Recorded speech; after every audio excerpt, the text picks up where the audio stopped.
kusoo dhawaada course-keena Adobe Illustrator CC 2015 oo aad nagala socoteen akademiyada Samson. kusoo dhawaada casharkeena maanta wuxuu ku saabsan yahay waa casharka labaad qaabkee loo isticmaalaa toolasha Adobe Illustrator. toolasha Adobe Illustrator sida idinka muuqato waa way fara badan yihiin, waa toolal badan. marka waxaan rabaa inaan idin fahamsiiyo qaarkood qaabkay u shaqeeyaan ama toolasha ugu muhiimsan ee loo baahan yahay si qaabkay u shaqeeyaan. tool walba insha Allah shaqadiisa markaan gaarno insha Allah waan arki doonaa qaabka loogu shaqeeyo ama qaabka wax loogu qabsado. toolka ugu horeeyo waxaa loo yaqaanaa selection tool. shaqadiisu waxay tahay shayga aad soo dooratay halkaan soo dhigatay inaad ku move garayso, aad meel inaad halka rabto inaad ka jiito halkaas oo kale aad rabto inaad geyso. ka soo qaad sawirina ama rectangle soo qaad shape noo sawir. shape markaa sidaan u sawirto kale waxaa rabtaa inaad dhaqaajiso selection tool ku dhufo, kadib waxaa dhahdaa saan u jiid adoo haya left click saan u socodsii meesha rabto gee halka rabto gee. selection tool shaqadiisu waxay tahay marka inaad wax ku dhaqaajiso. okay, toolkan waxaa loo yaqaanaa rectangle hadaa right click aa furto dhinacan waxaa ku jiro toolal badan. rectangle tool waa shayga afar geeska rectangle-ka ah. round tool, ellipse tool, polygon tool, star tool, flat tool, dhamaantood waa toolkan oo kale markaa rabto inaad adeegsato rectangle ama ellipse tool oo kale soo click soo dheh left click adoo haysaan u sawir left click muuskana waa haysaa saas dheh. markaa shayga saas oo kale u sawirto waxa uu lahaanaa laba colorkan loo yaqaano fill, colorka lagu buuxiyo gudaha, iyo colorkan oo loo yaqaano stroke muxuu yahay waa colorka wareega shayga. waxaa rabtaa wareega oo kale hadda kasoo qaatay sawirkan hadda aan sawirnay oo kale waa white gudaha, banaanka korena waxaa waa madowgaas wareega waxaa loo yaqaanaa stroke. marka colorkiisa halkana ka siinaysaa nooca rabtaa qaadanaysaa waa ka colorkan kalena markaa u baahnaato inaad wax ka bedesho white waa hadda waxaad dhigirtaa blue oo kale. sidee shayga color loogu bedelaa markaad shape-ka soo doorato colorada halkan kore kusoo fuulayaan. waxaad dooranaysaa colorka hore waa kana hoose weyn midkaas ka dooro. colorka wareega haddaa u baahnaatee waa kana stroke asin halkan ka dooro. stroke marka waa weyne kartaa waana yari kartaa. stroke-na waa yar yahay sababtoo ah numberkiisu waa 1. haddaa rabto falaarta kore ka soco 2 3 4 ilaa intaa u baahnaato wuu sii ballaarna waa ujeedaan. okay, stroke marka qaabkaas ayaa loogu daraa intaa u baahnaato. okay, waxaan hadda fahmnay selection tool iyo rectangle iyo shape-kaas ee loo isticmaalaa. noo soo qaad shape kale noo sawir shape-ka color fiican gudaha noo sii white-ka ka bedel.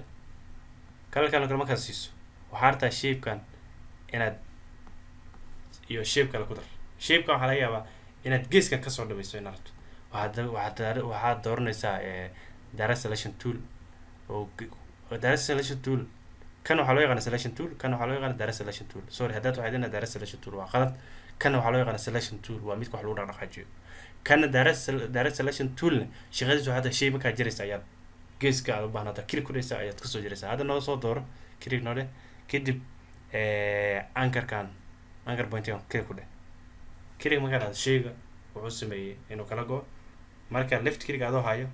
oo gadaal u jiid saas oo soo jiidi kartaa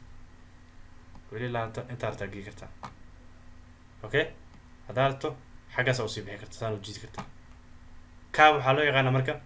direct selection tool. shaqadiisu waxay tahay shayga meesha yaalla inaad ku badbadasho aad ku jijiito. sidoo kale waxaa rabnaa inaan isticmaalno marka shape kale ka sameey ama shape kale ku dar.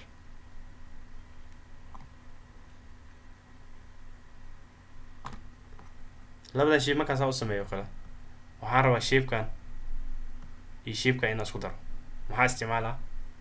highlight noo saar. waxaa isticmaalaysaa waxaa loo yaqaano shape builder. haddaa rabto waa ku kala jari kartaa, haddaa rabto waa isku dari kartaa. shape builder click dheh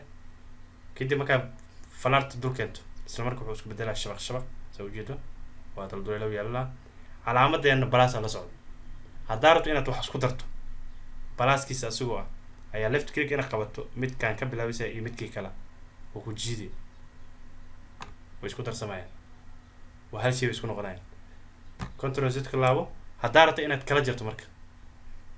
calaamad minus ku bedelaysaa alta qabo alta left click aan adoo hayo saan u jiid waxaa sameynay shape-kii caadiga ahaa ee kan ahaa iyo shape-ka midkaan ahaa ayaa midkaan ina soo jaray ayaa midkaan qaybtii ka mid ee halkan saarnid ayaan kusii jaray alta qabo left click qabo saan u jiid haddaa dhahdo waa wada go-ayn dhammaantood marka say wada go-in halkaan ku ekey sorry alta qabo left click qabo haddaa rabto all inaad isku wada darto saan u dooro dhammaan gudaha wixii ku jira ayuu jara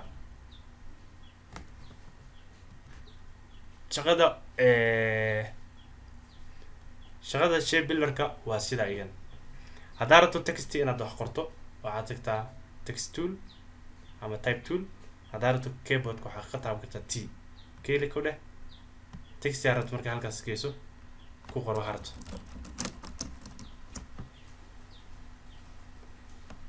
saas u qorqor fartaa rabta inaad wax ka bedesho halkaan dooro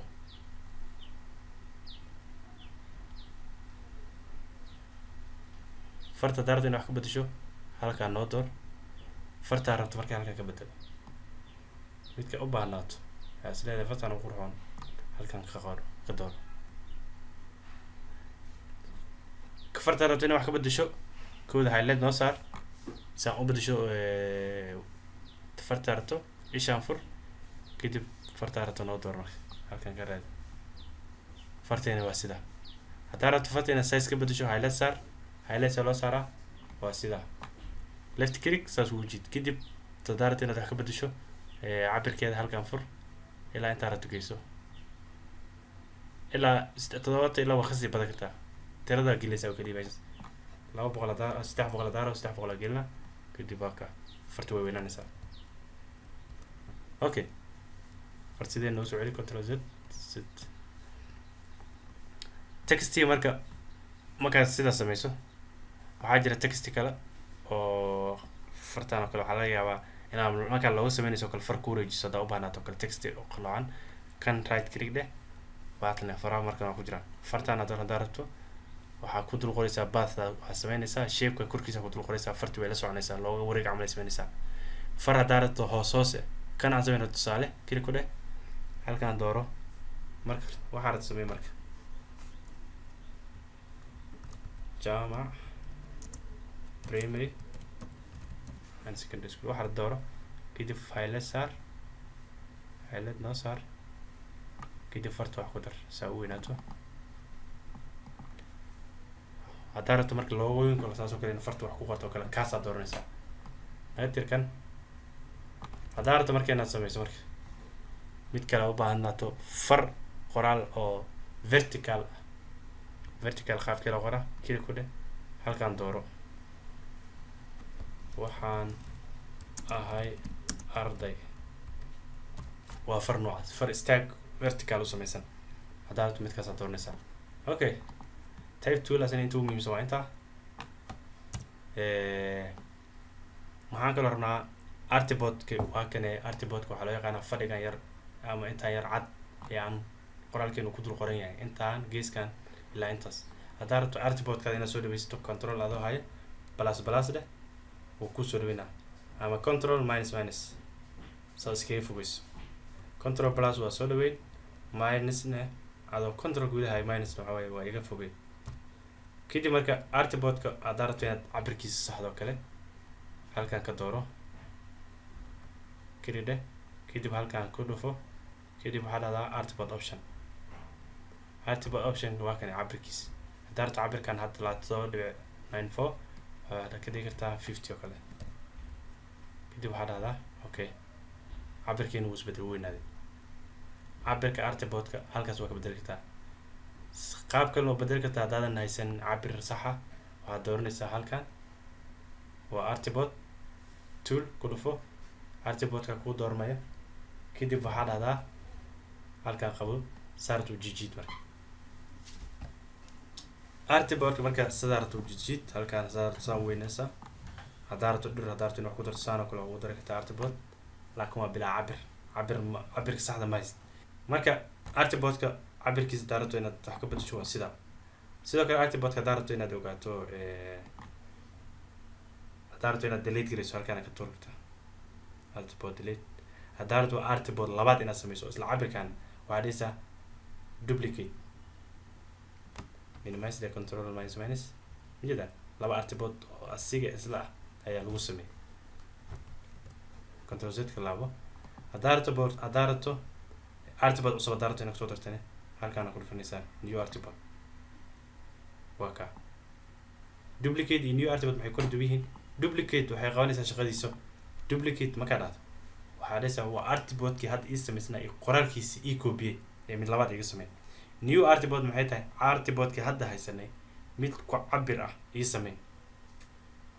ma fahanti haddaa rabto arrange artboard aad tagaysaa arrange artboard shaqadeedu maxay tahay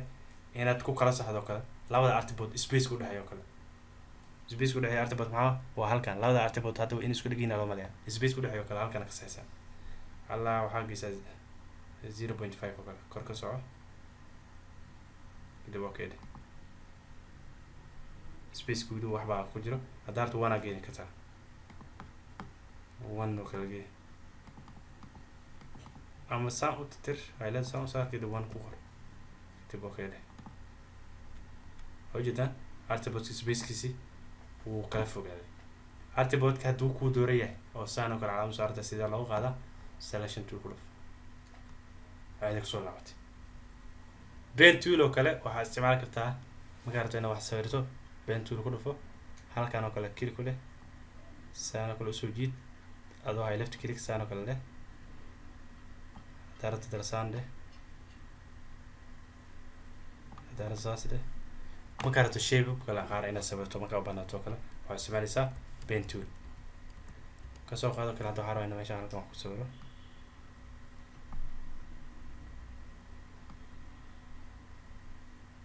ilaa geeskan keena kiliga ku dhaca halkaas geeskana kilig halkaana kilig halkaasna kilig saas oo kale markaa rabto inaad wax ku sawirto oo kale ayaad dooranaysaa pen tool okay pen tool sidoo kale muxuu qabtaa anchor point inuu ku sameeyo anchor point maxaa ah shape noo sawir shape kale markaa saan kale u sameyrto anchor point waxaa loo yaqaanaa sheyga meeshuu kasoo doormayo ama shapekan kasoo qaad halkan oo kale kilig waa dhigi kartaa shaqo waa ka qaban kartaa halkan oo kale saan oo kale waa dhigi kartaa laakiin halkan oo kale makaa samaysmayo mayo makaa yeelamayo laakiin geeska markaa tagto oo kale waa samayn kartaa kaasa waxaa loo yaqaana marka anchor point kan waa anchor point intaas waa anchor point cusub aan rabaa inaan halkan kusoo daro kale waxaan dooranaa pen tool kadib halkan oo kale geeskan click ku dhaca kadib selection tool ku dhuf anchor point-yada dhan maxaa kusoo kordhay mid kale aan sameyn anchor point sidoo kale waa ku sameyn kartaa pen toolka adoo isticmaalayo marka qaar click halkan marka dhahdo saan oo kale u socoto saas oo kale lahdo haddana saas oo kale u wareejiso haddaa rabto halkaas rabto inaad ku bisto haddaa saan dhahdo kale video ku daba socdaa waxaad taabanaysaa inaad rabto iska joojiso markaa rabto oo kale waxaad dooranaysaa escape uu kaa istaaga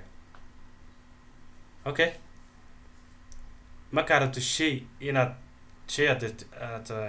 sameyso aad ka rabto inaad ka laabato shayba kale saan u sawiray waxaa rabaa inaan ka noqdo waxaad dhihaysaa control z waa ka laabo mafahant control z waxyaaba wixii aad qabatay ka laabo okay waxyaaba kale ugu muhiimsan waxaa ka mid ah kalaradan halkan ku jiro iyo kuwan waa isleeyihiin haddaa rabto kuwaana kale waxaa laga yaabaa in marka qaar ka qarsoomaan hadday ka qarsoon yihiin kuwaana kala dooranaysaa kalarka hore iyo kan kore waa isla mid yihiin midkan hoose iyo strogan waa isleeyihiin haddaa rabto hadda kalarkan balaaga kale ii door waxaa rabaa intaa ka bedelaa double click kadib kalarkaa rabaan samaysanaa blue kaasoo kala qaatay oo keendhaa shayga waxaan ka bedelay kalarkii stroga sidoo kale hadda shaygan stroke ma lahan stroga rabto inaad samayso double click strogo waxaa noo doortaa jaallo kale click dheh halkaas marka geeskaas oo kale dooro kadib okay shapekeena waxaa kusoo kordhay stroke ma la arkayo waxay cabir ku weyne okay stroke jaalla kusoo daray shape-ka marka ugu muhiimsan marka waxaa kaloo kamid ah shape halkan ku sawiray color wuxuu wataa kasoo qaad blue waxaan rabaa shaygan colorka bluega wato inaan colorka ka bedelo oo aan u bedelo colorkan oo kale anigu aan aadin halka automatically sababtoo ah marka color qaar isku soo dardarta adigoo sameeyay ayaa laga yaabaa halka inaysan ku jirin maxaa sameynaysaa marka shape-kan oo kale aad dooranaysaa rabto inaad color ka bedesho waxaad dooranaysaa eyedropper markaad doorato shape-ka aad rabto inaad colorkiisa bedesho kale ayaad click ku dhaysaa automatically colorka waa lagu shuba sidoo kale text yarta text halkan kugu qoran hadda text oo kale noo baynay text oo kale waxaan rabaa inaan text kala bedelo mid kale noo qor kasoo qaado kale waxaan ahay arday text oo kale waa far kalaan siinaa waxaan rabaa marka highlight isaar kadib far kala sii waxaan rabaa marka textian halkan yaala ee color ee type noocan fartiisa ay tahay Microsoft Backs ayaan rabaa inaan ka dhigo isla noocan oo kale yaa rabtaa inaad bedesho kana rabaa inaan bedelo waxaan rabaa inaan bedelo kan oo kale midka aad rabtaa inaad bedesho kiri ku dhaysaa kadib waxaad dhaysaa eyedropper kadib midka aad rabtaa inaad bedesho kiri ku dhaysaa automatically farti waxaa loo bedelay farti aan u baahnay kaasna waxaa loo yaqaanaa eyedropper shaqadiisa aysan sidoo kale waxaa rabtaa inaad kalarada aad ku bedesho kale ayaad u isticmaalaysaa waxaa kaloo jiro maqas wax lagu jarjaro kasoo qaado kale hadda kana kale noo dooran shape-ka noo samaysan waxaan rabnaa inaan dhexda ka jaro kale halkan dhexe aan ka jaro waxaa isticmaalaa maqaska halkan uu ku jiraa right click dheh waa kane scissor tool soo dooro shaygan halkan aad rabto inaad ka jarto kili ku dheh iyo halka rabto inaad la jarto kili ku dheh labadaas kili markaa dhaha selection tool select dooro kadib waxaa arkaysaa shayga laba xabo noo noqday halkan iyo halkan colorka aad rabto inaad ka bedesho kan kili ku dheh kadib color noo door saa ujeedaan labada shape waa kala jarayin haddaa rabto left click adoo haysaan ujiid way kala goyeen marka maqaskaas sidoo kale haddaa rabto inaad wax kala jarjarato ayaa loo isticmaalaa marka insha allah tuulasha kale noo dhiman iyo waxyaabaha kale noo dhiman casharka labaad ayaan ku sharxaynaa casharkeena maanta marka intaas ayuu nagu ogyahay aad u mahadsantihiin